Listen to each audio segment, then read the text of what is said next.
Afortunadamente ya ha venido nuestro segundo ponente, bienvenido. Es el doctor Roberto Bilbao.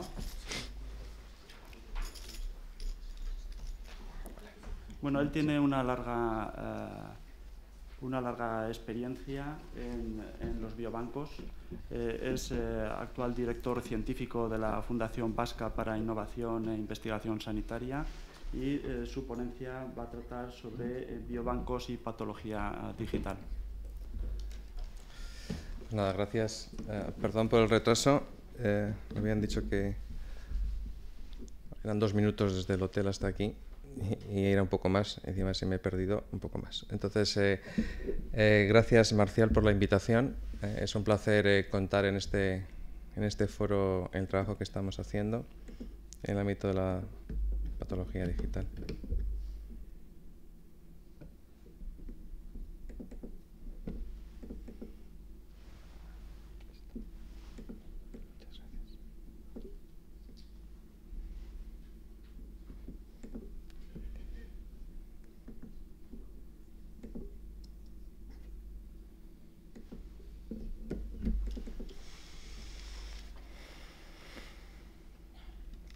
Entonces, como comentaba, mi ámbito de actuación son los biobancos. Yo coordino el Biobanco Vasco. Igual, si saben, en el País Vasco tenemos un único biobanco, que es un biobanco en red, en el que participan los principales hospitales de Osakidetza, como puede ser Cruces, Basurto, Galdakao, Donostia, Oncológico, Guipúzcoa, etc. Entonces, lo que vengo a contar es cuál ha sido la experiencia en el ámbito de la digitalización de la imagen, y quiero dar 3 pinceladas en lo que hicimos en un proyecto europeo que se llamaba el proyecto Biopool, que estaba centrado en el ámbito de la imagen histológica. Cómo, gracias a este proyecto europeo, desde el País Vasco hemos hecho una apuesta firme por el ámbito digital y hemos creado una red de digitalización. Y por último, cómo estamos trabajando en la Red Nacional de Biobancos, que está promovida por el Instituto de Salud Carlos III, para desarrollar una red de digitalización. Como saben, los biobancos fueron catalogados ya hace mucho tiempo por la revista Time como una de las 10 ideas que iban a cambiar el mundo. Y bueno, como siempre, la velocidad de cómo se desarrollan las cosas quizás no es tan alta como en un principio se plantea, pero sí que es verdad que cada vez más hay más biobancos, que se está haciendo una labor ingente desde el Carlos III y a nivel europeo, a través del BMR y otras instituciones, para mejorar los biobancos, trabajar en red, estandarización de procedimientos, estandarización de terminología clínica, etcétera, para poder sumar. Pero lo que está claro, y si somos realistas y decimos la verdad, las muestras que están en los biobancos están poco utilizadas. Esto fue en la revista Nature salió este artículo en el cual comentaban cuál era el uso del material biológico que estaba en los biobancos. Hicieron una encuesta en Estados Unidos a más de 400 biobancos, en los cuales les decían si ellos consideraban que las muestras que ellos estaban albergando eran utilizadas, ¿no? Y bueno, pues casi el 70% de los responsables de los biobancos decían que no. Siendo sinceros, decían que se necesitaba políticas de estandarización, políticas de trabajar en red, para poder hacer que el material que tanto cuesta, esfuerzo de horas, de trabajo, de inversión, tenga la rentabilidad adecuada en proyectos de investigación, en artículos, en patentes, etc. Entonces, cuando un investigador de cualquier lado del mundo quiere muestras para su proyecto de investigación, pues no lo tiene nada fácil.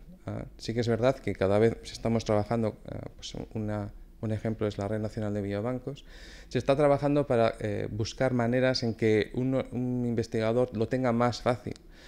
Pero desgraciadamente sigue habiendo mucha recogida prospectiva para proyectos y se utiliza poco lo que ya hay albergado en los biobancos. Y este señor que está aquí... Ups.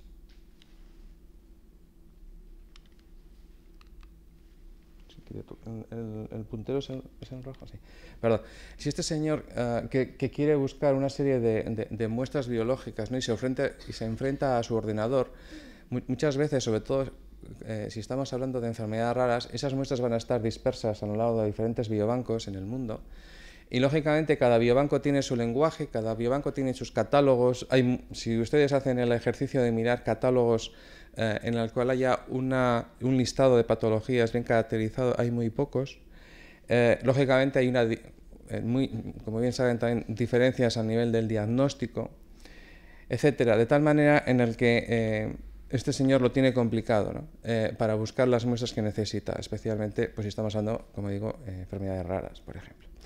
Entonces lo que dijimos es, bueno, como una imagen vale más que 1000 palabras, lo que pensamos fue vamos a aprovechar que cada vez más en los servicios de anatomía patológica y en los biobancos se está digitalizando la imagen para ver si ese excedente de diagnóstico que va a pasar a un biobanco con el consentimiento informado del paciente se podría asociar a las imágenes histológicas y que la imagen histológica fuera el motivo de búsqueda de muestras en los biobancos. Nosotros lo que hicimos fue montar un consorcio a nivel europeo en la cual dos biobancos, el Biobanco Vasco y el Biobanco de Erasmus Rotterdam, junto con una universidad, 2 centros tecnológicos y tres empresas, nos atrevimos a pedir un proyecto europeo. Era la primera vez que pedimos un proyecto europeo y bueno, pues había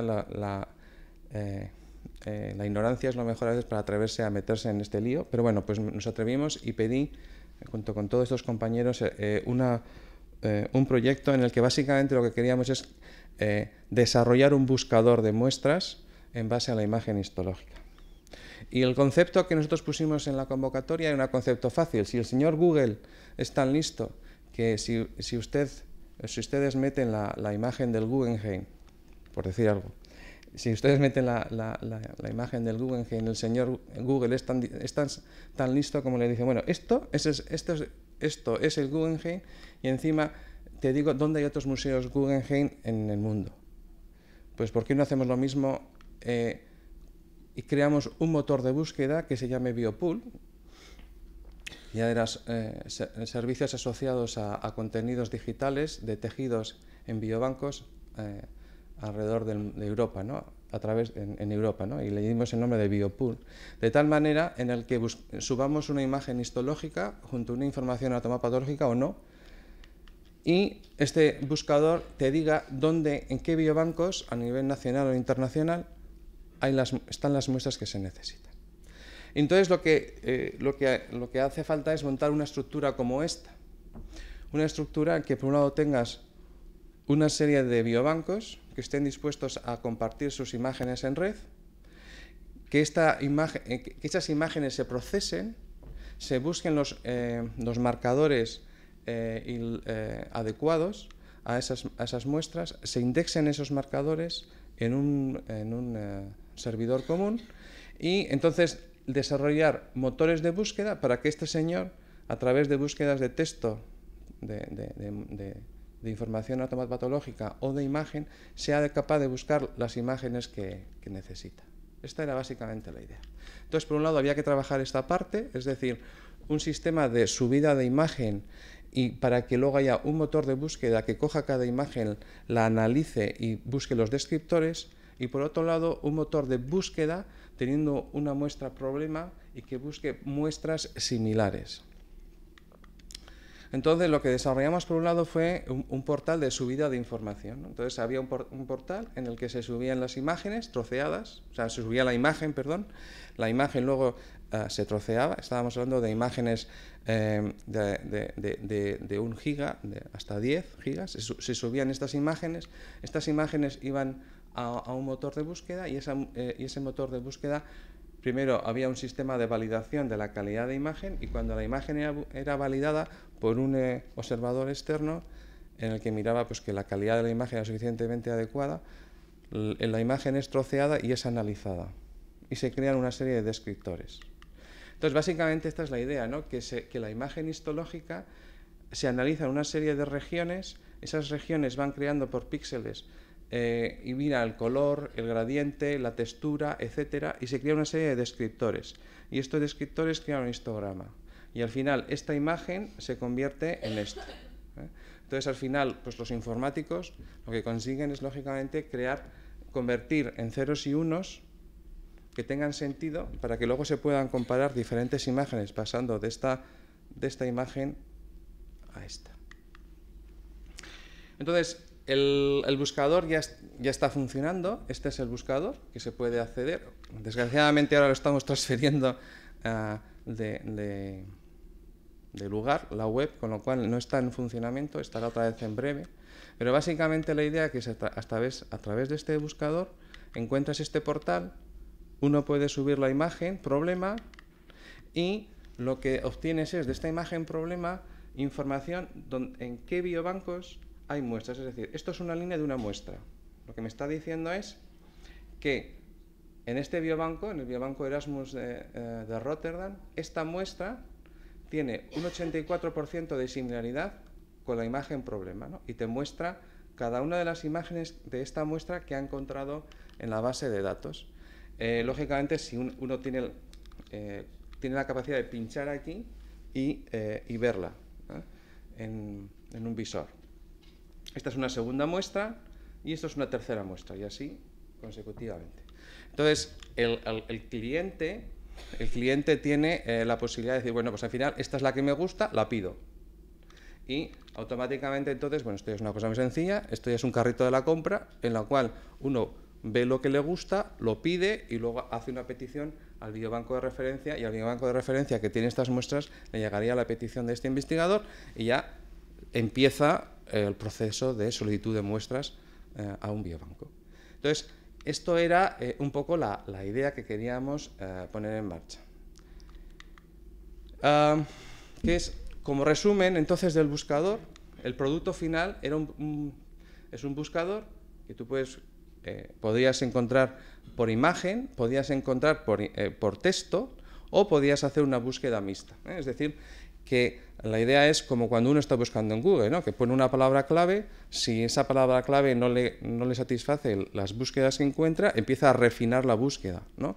Entonces, a nivel de imagen es igual. O sea, uno lo que puede decir es, bueno, pues búscame cosas parecidas a esta. Y entonces vuelve otra vez a buscar. Es que incluso se puede otra vez a coger en el campo de 4x y volver a definir otra vez el área de búsqueda y te vuelve a buscar por eso, ¿no? Es como hace Google, ¿no? Que al final lo que hacemos es, bueno, pues dirigir a Google si queremos que buscan imágenes, si en texto, en vídeos, si ponemos 10 palabras, si ponemos 5, si ponemos una imagen, y va buscando, ¿no? Atendiendo a diferentes parámetros.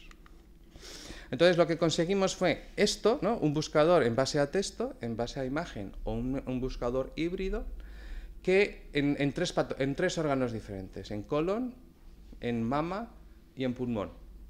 Entonces en la librería, estas son el número de muestras, y de estas muestras, estas son las imágenes que tenemos, ¿no? O sea, que teníamos un total de 200.000 imágenes. Era un número importante de imágenes. Y el texto, pues lo metimos en francés, en español y en inglés, con lo cual se podían hacer búsquedas de texto por los 3 idiomas. Y estos son los biobancos que han participado. Primero empezamos 2 y luego al final del proyecto pues se unieron el biobanco de Navarra, de Aragón, de Toulouse y un biobanco alemán. De tal manera en el que si analizamos cómo busca un poco más los resultados, porque esto, lógicamente, durante todo el proceso en que participaron 11 patólogos, la idea era que los patólogos evaluaran, ayudaran, enseñaran a la máquina, por tecnología, como antes se ha dicho un compañero de Machine Learning, cómo empezar a pensar como un patólogo, y por otro lado luego se hizo una evaluación del rendimiento del buscador. Entonces, el rendimiento del buscador, me estoy adelantando, pero lo hicieron por un lado unos patólogos y por otro lado unos investigadores básicos que hicieron un análisis de si esto les servía o no. Y básicamente la pregunta final era, ¿ustedes pagarían por tener acceso a este servidor?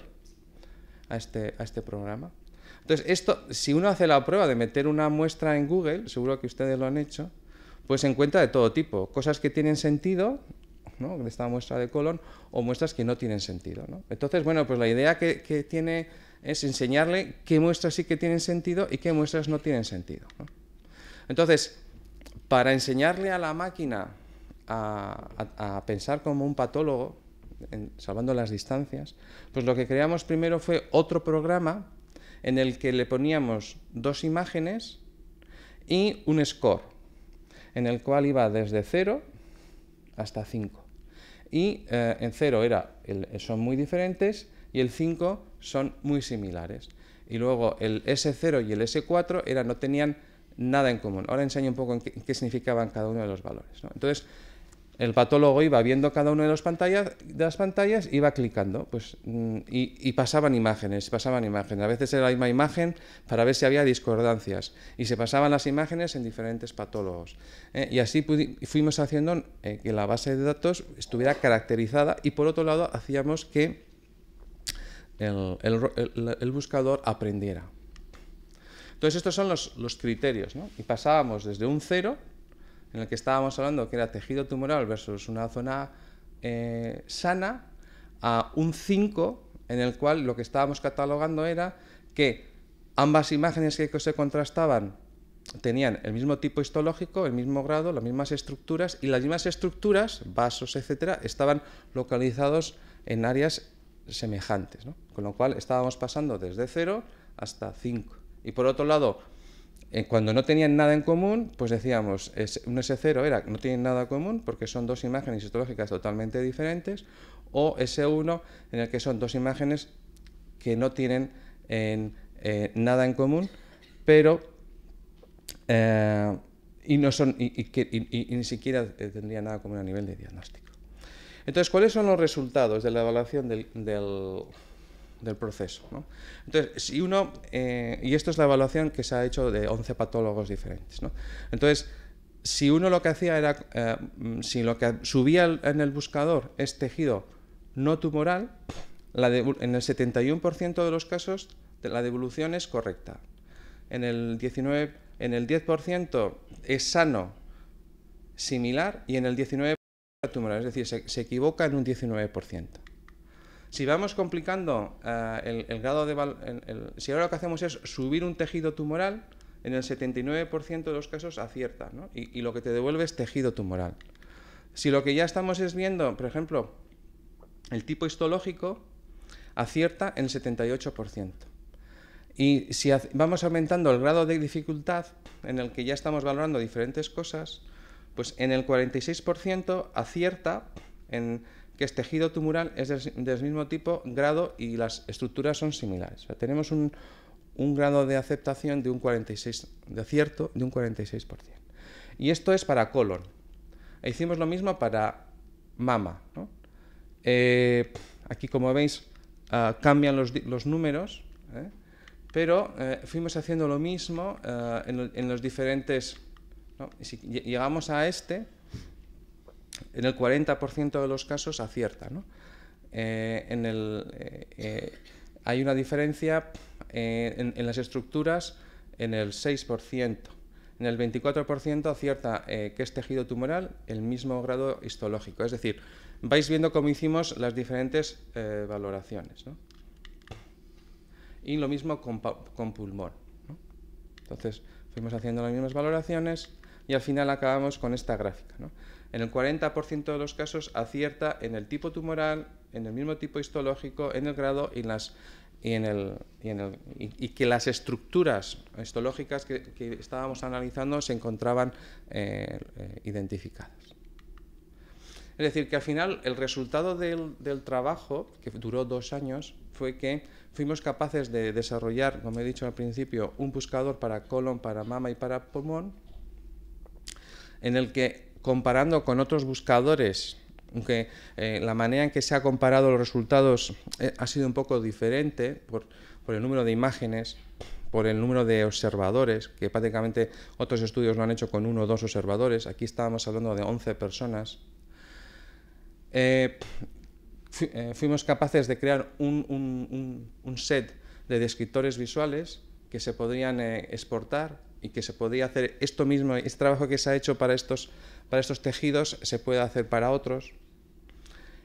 Y bueno, pues y luego hemos hecho un buscador que tenía esa capa de refinamiento, ¿no? Que se podía, que si no un poco lo que decía de Google, ¿no? Que si no me gusta este área, se puede coger otra área parecida y volver a buscarla y utilizarla como motor de búsqueda.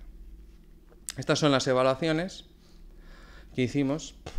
este caso, por ejemplo, en el caso del uso de lo que es la valoración de la satisfacción en 6 patólogos, les preguntábamos pues, cuál era la satisfacción general, si funcionaba bien, si iba rápido, si era amigable, si las imágenes que veían eran claras, etc. Y lo mismo para 5 investigadores externos que no tenían nada que ver con el proyecto, pues a ver qué les parecía, ¿no? Y lo mismo, ¿no? Entonces, en general, pues tuvimos una media de 7, ¿no? Aunque sí que nos dijeron pues, que teníamos que seguir aumentando en la claridad de las imágenes y luego todo el sistema de la interfaz pues, tenía que ser todavía más amigable. Entonces, todo esto que nosotros lo pensamos y lo diseñamos para el mundo de los biobancos, lógicamente se puede trasladar, y ya hay otras iniciativas de otras grandes empresas, de Philips, etcétera, en el que lo están ampliando para otros foros, ¿no? Lógicamente, esto podría ser una ayuda para el diagnóstico, o podría ser en el ámbito docente una manera para aprender histología y anatomopatología. Y por último, pues podría ser un motor de búsqueda para una empresa farmacéutica que quisiera encontrar pacientes que fueran incluidos en un estudio, en un ensayo clínico, y podría ser un motor de búsqueda. Son todo ideas, pero hay algunas que ya empiezan a ser realidades, como por ejemplo pues un motor de búsqueda para ayuda al diagnóstico. Esto tuvo bastante repercusión a nivel mediático. Pues, la anécdota que tuvimos incluso salió en el telediario de la primera cadena de televisión española, salió en diferentes prensa, etcétera, y tuvo varios premios. Por ejemplo, tengo que agradecer, fue premiado por la Sociedad Española de Anatomía Patológica en el congreso que tuvo en Cádiz. Y por otro lado, a nivel tecnológico, pues recibió Tecnalia, que es uno de los centros tecnológicos, el Oscar a la innovación, ¿no? Es un premio europeo que hace EARTO, en el que pues, el máximo el director de Tecnalia pues, fue a Bruselas a recibir el premio. Entonces, ¿qué hemos hecho en el País Vasco? También en el País Vasco hemos intentado dar un paso, y antes del proyecto lo que estábamos haciendo es la digitalización de las imágenes de los tejidos que se guardaban en el biobanco. Tenemos 7 equipos Ariol para hacer esto, y lo que hacíamos es guardar de forma local estas imágenes. Y lo que hemos visto es que es mejor, lógicamente, que estas imágenes ya estén en una nube. Y lo que hemos creado es BioCloud, ¿no? Que es una nube de imagen histológica. De tal manera que lo que hacemos es las imágenes histológicas de las muestras que se guardan en el biobanco son escaneadas y a través de un gestor se suben a una nube que cumple lógicamente con la LOPD y que está asociado a la base de datos del biobanco para que la imagen histológica sea un dato más asociado a la muestra. Entonces, pues aquí veis que tiene todo un sistema de subida y un sistema de gestor de la calidad de esas imágenes, de validación del diagnóstico, etcétera, y cada uno de estos es una muestra en el que esta es la muestra X, que si entramos aquí con un visor, pues se puede ver, y esto está disponible para verlo a nivel de todo el País Vasco. Y acabo hablando de la Red Nacional de Biobancos. Como saben, existe una Red Nacional de Biobancos de 51 biobancos repartidos por toda la geografía española, que está promovida y financiada por el Instituto de Salud Carlos III. Entonces, la Red Nacional de Biobancos tiene 5 programas. Uno de ellos es la I+D+I, que coordino, y que el foco de este programa es el impulso y la optimización de los métodos utilizados en el biobanco para ofertar muestras, datos y servicios de máxima calidad con fines de investigación. Entonces, una de las... la I+D+I de los biobancos principalmente tiene 2 áreas. Una es identificar los factores preanalíticos que afectan a la manipulación de las muestras, desde la fijación, la tinción, el tiempo es vivo que está el tejido sin ser fijado, etcétera, la centrifugación de las muestras. Todo eso está claro que afecta a la calidad de los tejidos y los resultados que va a haber a posteriori. Y por otro lado, estamos trabajando un área nueva que es el Big Data. Y esto precisamente que estamos haciendo es uno de las piezas del Big Data, es decir, el tema del análisis de imagen como parte más de análisis que integra dentro de un análisis mucho más grande de predicción de comportamientos a nivel a nivel médico. Entonces, dentro de este área tenemos una red ya de biobancos que han mostrado interés por estar en esta red, en la que estamos trabajando en este buscador y en ver, y lógicamente en buscar financiación para seguir desarrollando para otros órganos.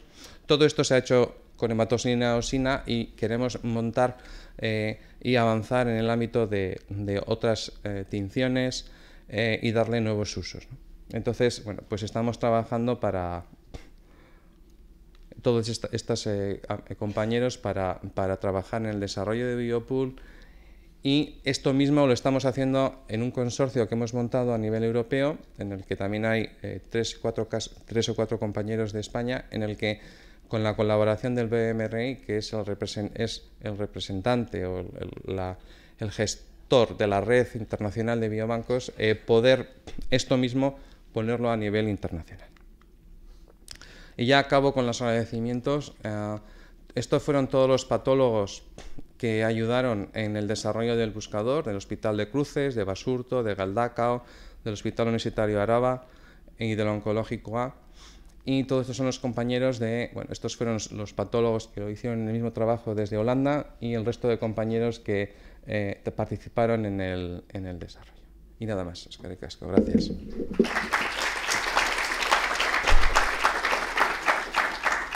Muy bien, gracias, Roberto. ¿Tenéis alguna pregunta? Sí, Roberto, muchas gracias por la presentación. Quería preguntarte qué requisitos mínimos necesita un hospital para formar parte de esta red, ¿no? A ver, primero, tener imágenes, esto está claro. Entonces, lo que en la red estamos montando es 2 tipos de socio dentro de esta red. Digo, esta red está dentro de la red, es decir, de los 51 biobancos, ha habido 17 biobancos que han mostrado interés por estar en esta red, ¿de acuerdo? Y esos 17 hay algunos en el que tienen equipo para digitalización de imagen y otros que no. Entonces, aquellos que no, lo que estamos viendo cómo coger esas imágenes y coger esos cristales y pasárselos a compañeros que sí que tengan capacidad de digitalizar para que pudieran compartir ambos. La segunda, lógicamente, es acceso. Uno de los problemas que tiene esto es que hace falta salida a Internet. Y claro, esto suele ser a veces un hándicap en los hospitales. Entonces tenemos una colaboración con la red IRIS, que como saben es el canal es un canal de fibra óptica que tiene España con el resto de Europa para aplicaciones en el ámbito universitario y para ese tipo de desarrollos, con lo cual si hay un hospital que estuviera interesado, podemos hablar con la red IRIS para que el hospital, si lo desea, se conecte a esta red IRIS, si no lo está, y que tenga un canal de salida de imagen muchísimo más potente, ¿no? Y es lo que hemos hecho nosotros, por ejemplo, en el País Vasco, ¿no? Lo que hemos hecho es, ellos, al menos en Euskadi, abren un surco, meten la fibra, te lo conectan al hospital y entonces tienes un canal dedicado para que salgan imágenes de 1, 2, 3, 4 a 10 gigas de memoria. ¿Alguna pregunta más? Y en la nube esta que habéis creado, ¿os habéis planteado límite en cuanto a espacio por... gracias. ¿Os habéis planteado una limitación en cuanto a la capacidad por temas de costes? ¿Son costes asumibles? Esa es una buena pregunta. O sea, a largo plazo, ¿cómo os lo planteáis para mantenerlo? Pues nosotros hablamos con Euskaltel, que es como sabéis, es la empresa telefónica de allí. Y claro, lo que nos dijeron es que ellos, igual que Telefónica, están apostando por dar espacio de almacenamiento. Es decir, están haciendo que el tera sea cada vez más barato. Entonces, nosotros hemos hecho una apuesta y ellos nos dieron un precio muy, muy barato, porque a ellos les interesaba que Osakidecha estuviera depositando sus imágenes allí. Entonces, la apuesta, o sea, la negociación fue a 3 años todavía tenemos por delante otro año más. Y claro, cuando hablaba con ellos, ¿qué pasa? Ellos me decían que es posible que cuando vamos a hablar todavía el valor del Tera sea mucho más barato. Porque de hecho, ellos nos decían, la apuesta de futuro de la empresa no va a ser por la fibra, porque la fibra ya la han puesto, ya la están subcontratando, es muy curioso. El modelo de negocio de ellos es el dar almacenamiento. Entonces, si ese va, sobre todo porque claro, nosotros lo que hicimos fue cuando pensamos en este proyecto, en hacer esta red, en lo que pensamos fue en cumplir la LOPD, lógicamente. Y entonces, lo que dice la LOPD es que no debes permitir que tus imágenes salgan de España. O sea, porque llamamos a Google, llamamos a otras empresas, y lo que hacen es, ellos no te garantizan que aunque dónde van a estar. Igual están en China o están en sabe dónde, ¿no? Y ya no lo controlas, ¿no? Mientras que Euskaltel por escrito dijo, estas imágenes van a estar aquí, en Zamudio.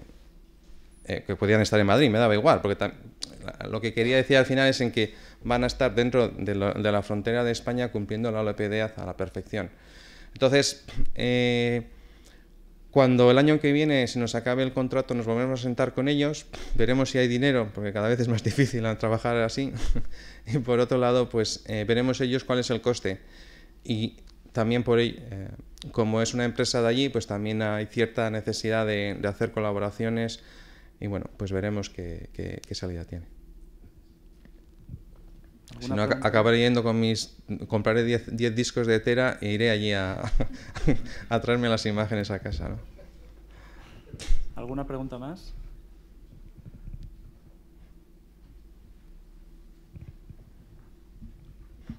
Muchas gracias, Roberto, por esta Muy buenas. presentación. Bueno, la verdad es que es muy meritorio lo que estáis haciendo, ¿eh? No conocía el detalle y, vamos, me satisface mucho como posible usuario. Pero la pregunta es, a mí lo que me surge es, ¿en qué medida esto creéis que va a facilitar realmente el flujo de muestras? Quiero decir, que es muy buena herramienta, pero hay más cosas. ¿Y pensáis que esto, bueno, aún no tenéis resultados, claro, de cómo esto va a crear una nueva dinámica, claro, de los peticionarios y del flujo de muestras? A ver, nosotros ¿Lo va a hacer? A ver, nosotros lo que hicimos fue dos cosas. Montar un panel de investigadores de alto nivel y les dijimos, ¿pagaríais por esto de vuestro fees? Yo creo que es la pregunta de oro, porque si lo pagan es que le interesa y si no lo pagan es porque eres muy majo, Roberto, pero es súper interesante, pero tal. Entonces ellos dijeron, nosotros pagaríamos si esto fuera capaz de generar TMAs.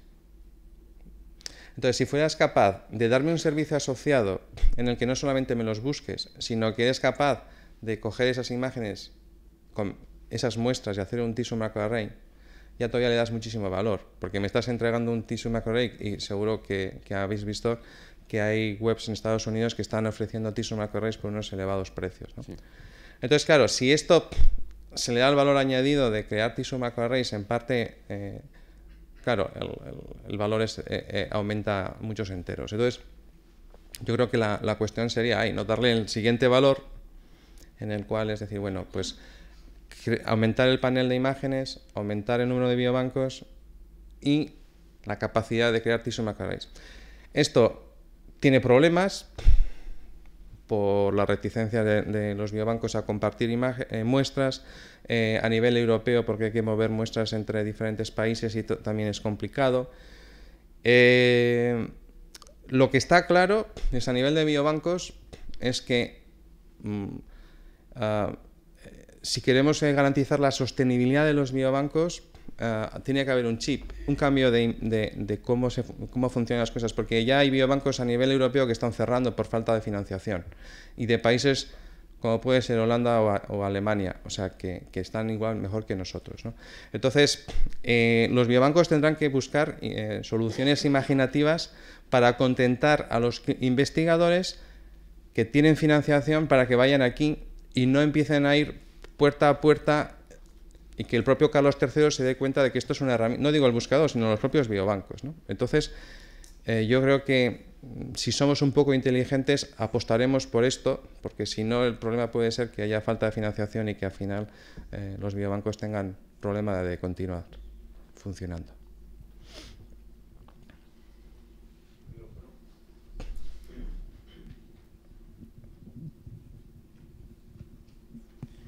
Bueno, el verdadero valor añadido, como sabemos todos, de las muestras en un biobanco es la información clínica asociada.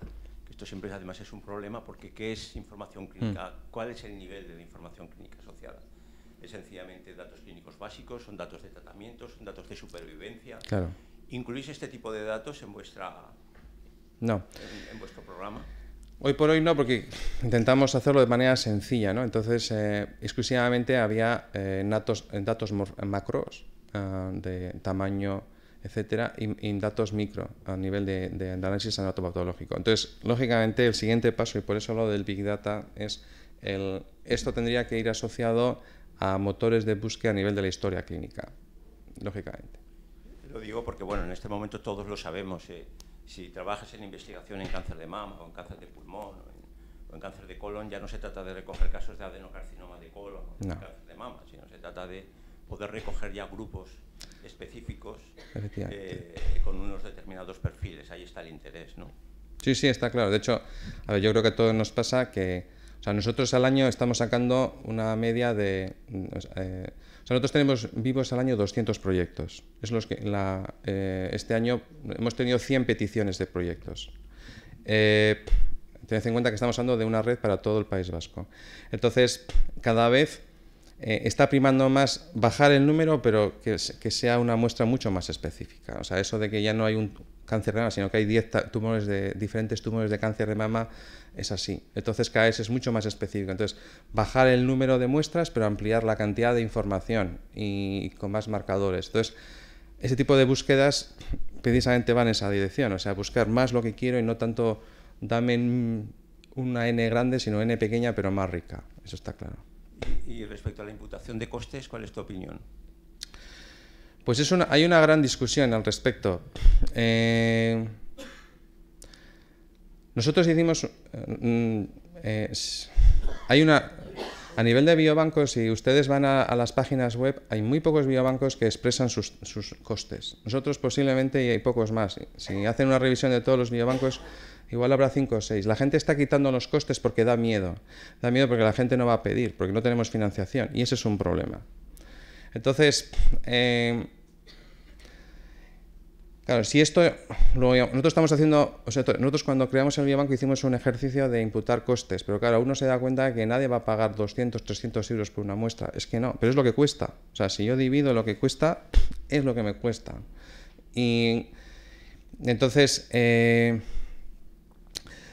va a ser complicado. Yo creo que poco a poco necesitamos, y ese es el espíritu de la red, ir en España como un solo frente, creando una red de biobancos potente, pero tarde o temprano va a haber biobancos Corte Inglés y biobancos Zara.